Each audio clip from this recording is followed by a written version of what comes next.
Okay, hope the light stays for the rest of the video, because I'm not completely sure it's gonna, because it's handcrafted, this well-lit environment, and really unstable because the sun is moving, and everything is changing.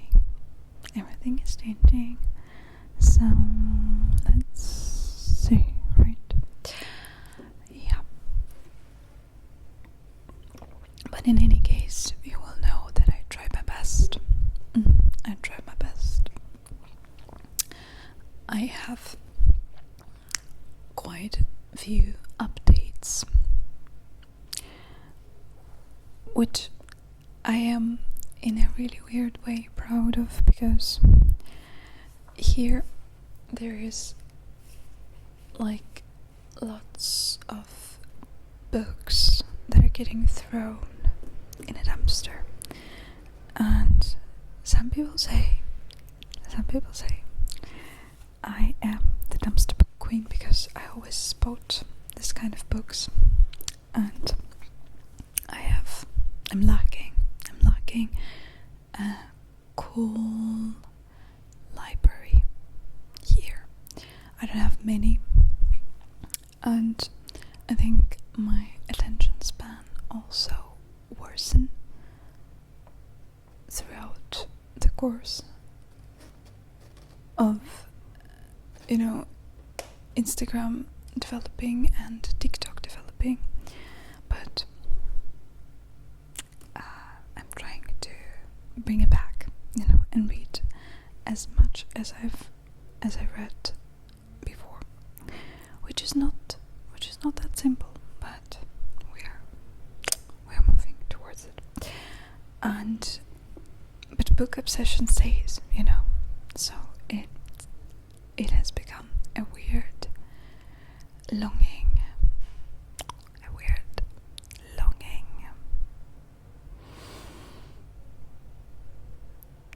for books, and the need to bring everything I can find home. There is a character in Gogol's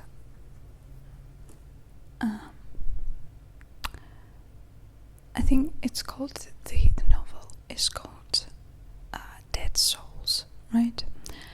And there is a character who was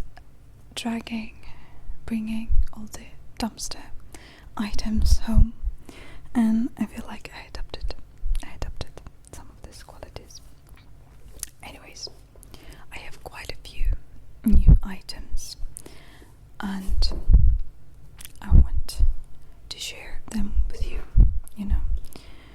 to make dumpster unpacking, something like this. Anyways, the first lot will be this one.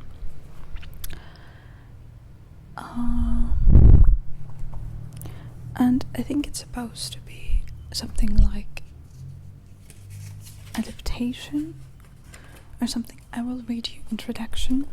It's called Flowers for Mrs. Harris.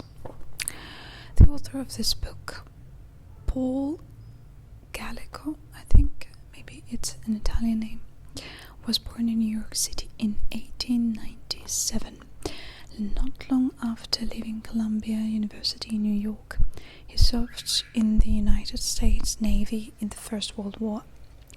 From 1922 until 1936, he was a member of the staff of the New York Daily News as a sports editor and as a columnist, writing articles for his own column in the newspaper. Right, so I think this book series is meant to be for English language learners or something, so it's like a shortened novel. Anyways, I thought, why not? some fiction. Yeah, but I think he was an author of Dunkirk, the Christopher Nolan's film, right? So this what this what helped me make my mind, because I was hesitant, because like sports article writer journalist sounds not very deep, but I'll give it a try, I think, someday. The next one. The funny thing is that this type of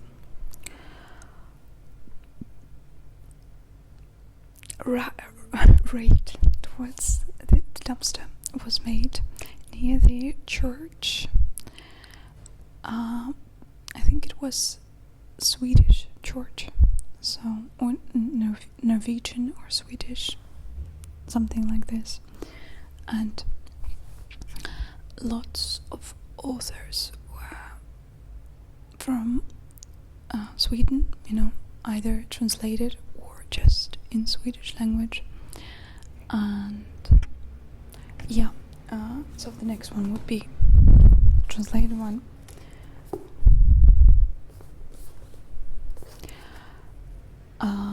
Rik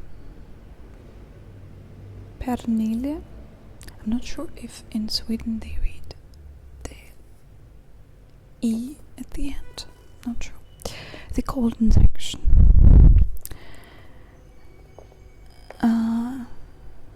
Iggy. No, it's not. It's the title. I thought it's the name of the author, but it's the title. Anyways, Iggy Heidman is being stalked. I know it's the. Yeah, no, it's the author, and that's the title. Okay, Iggy Heidman is being stalked in the suburb of Oslo, where she lives with her cross-dressing husband and their daughter. Someone is spray painting the walls of the houses. Heidman, child killer, the graffiti says. Who would think this, and who do they know where she how do they know where she lives? On a bitter winter evening, Iggy attends the opening of the exhibition of avant-garde artists whose use of violent pornography has caused great controversy. A video is playing showing a young man being strangled as part of a sadomasochistic game. The video is real, the killing played out live to its unwitting audience, and one of Iggy's clients is accused of murder. This seemed to me very puzzling. The mystery itself, but I think the annotations that they do to some detective stories or mysteries almost always is much more complicated and confusing than the thing itself, so maybe, just maybe, it will be not as confusing and puzzling as it appears at the first sight. But I thought, I'm not familiar with Swedish literature, and I thought might be a good idea to read some fiction. I always wanted to start, I think it's called A Snowman, this detective that it was very popular a few years ago because of the film adaptation as well. So, yeah, and I thought, why not give it a try? I also like the process of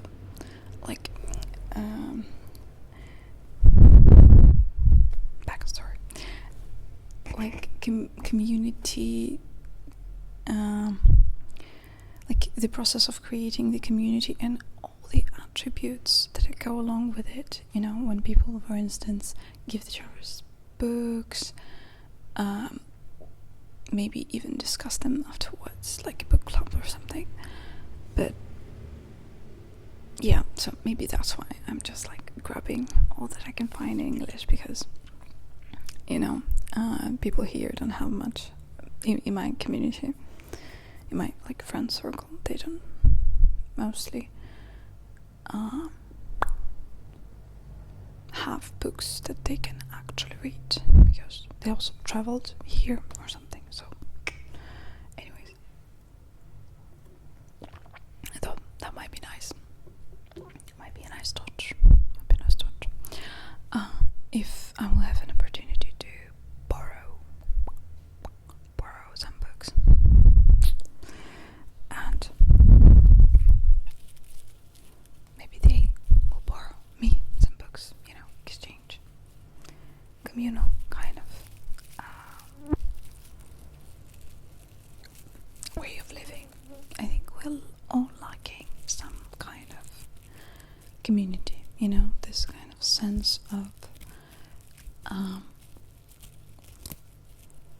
being part of some group, you know, and actually feeling supported. Maybe that's what I just like, you know, subjective perception, experience. But yeah, I'm a huge community fan. I think this kind of idea of support throughout the group of people, you know, I feel like kind of family-like vibes. But anyways,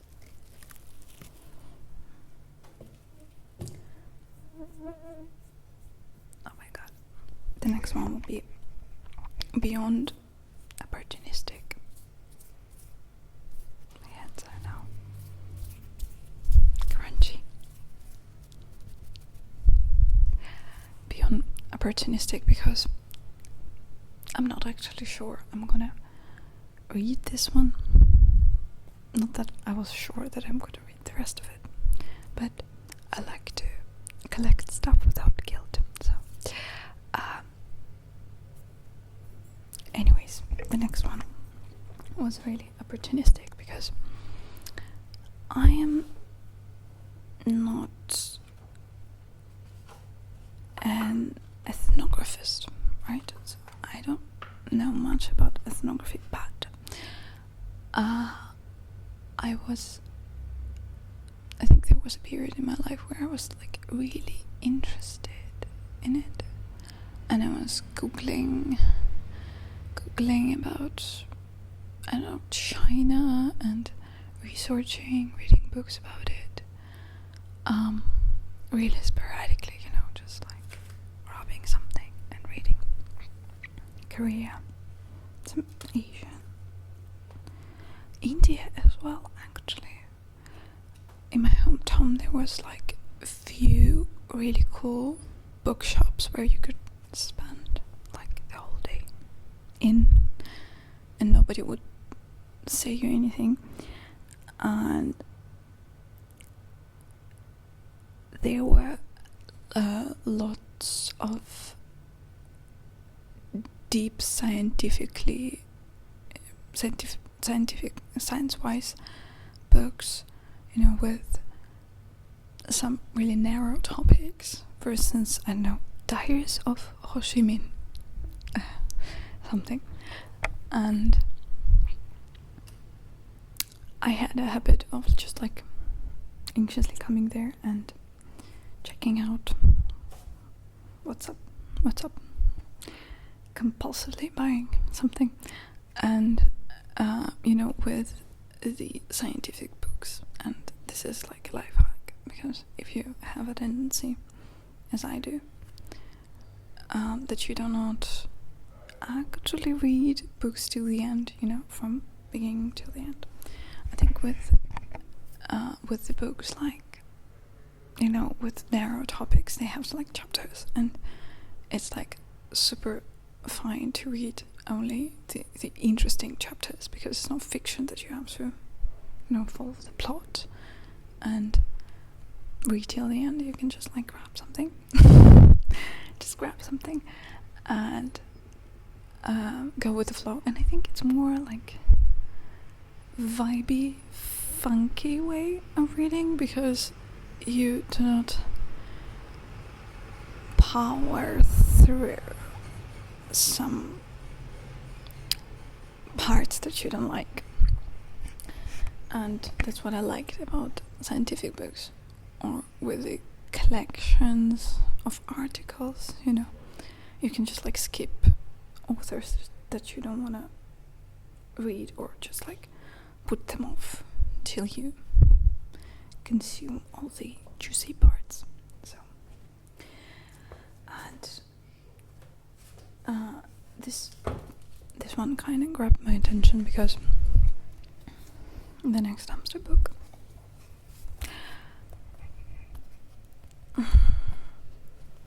because of its hardcover, to be completely honest, but at first. But it's like an ethnography book about Indian village. This author spent, I think, 14 months or something in this Indian village, and this one. So it's a map, and he describes like how it's established, how work processes are divided there, and there are lots of pictures and good paper, which is also a good contribution to my library. But I thought it's going to be interesting to see the way it's described, as well as the contents, of course. But oh my god, this guy is so scared.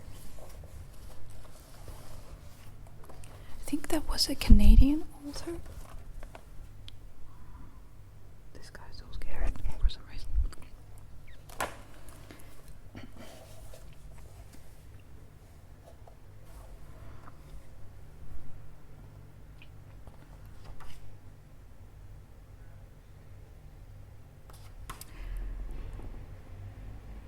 Yeah, interdomestic networks. Judge-money relations. Judge-money relations is an example of vertical form of network which interconnects persons and groups affiliated to the different castes of the village. Oh my god, so weird that in some part of the world there are still castes. Like, what? Weird.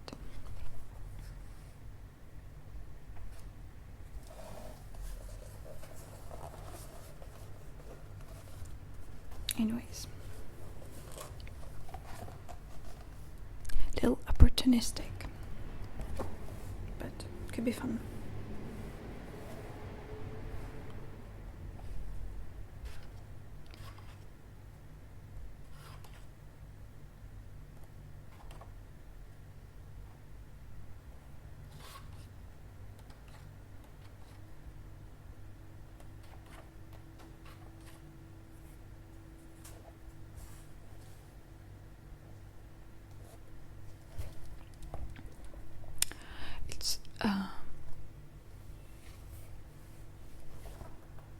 I thought it's also very fun to spend like 14 months of your life in just like a village. It's like literally walking in their shoes, trying to investigate. And the last one that I'm the most proud of, actually. I don't know, it's called Great Outdoors Vacation and Lodging Guide, the Western United States and Alaska. And I thought that looks so sweet. Not sure I will ever have I hope, of course, I hope I will have opportunity to see United States, because it looks so great, the nature. I grew up, of course, in the context of American culture, watching films, with similar landscapes, and it's so great to just feels a little bit nostalgic, even though of course I've never been there. And it's so funny how media can shape our feelings about stuff.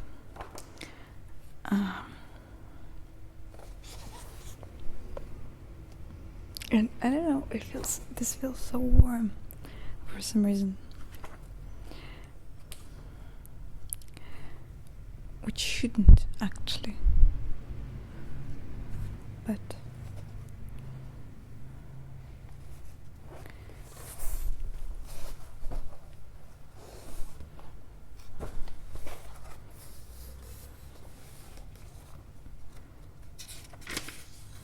just golden times in America. I also, I think I watched a few films with similar landscapes not so long ago, and this is also quite,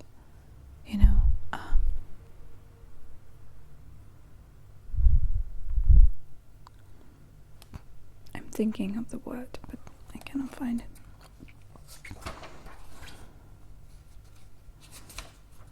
Actually, I forgot what I wanted to say in the middle of the sentence. I will admit that.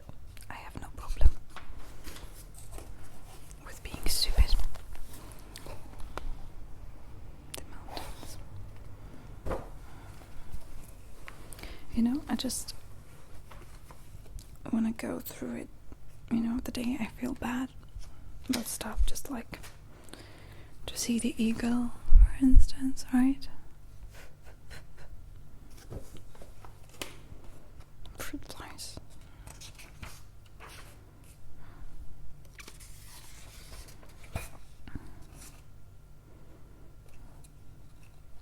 Here are also travel services listed that probably don't exist today. So weird.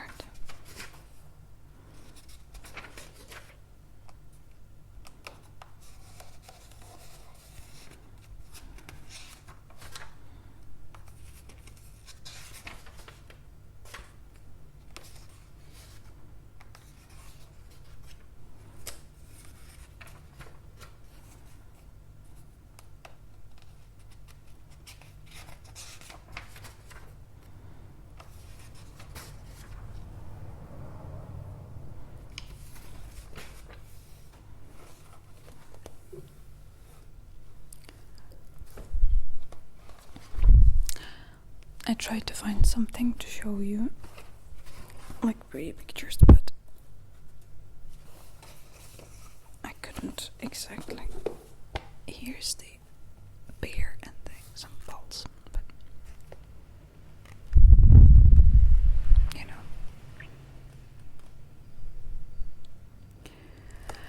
The Yellowstone region was known to the Indians as the land of evil spirits, and Burning Mountain was avoided by most of local tribes, who feared the spouting geysers, thermal springs, and boiling pen spots. The early trappers reported that Indian guides consistently lost their bearings when they entered the region. The only tribe to live permanently is what is today National Park land was the Shepetus, a peaceful cliff-dwelling tribe who hunted the wild sheep of the area and fashioned obsidian arrowheads of such as intricate design that they were also known as the Aromagus. Nice.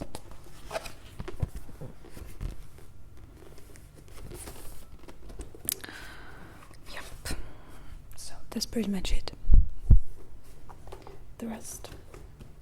I lived there. Anyways,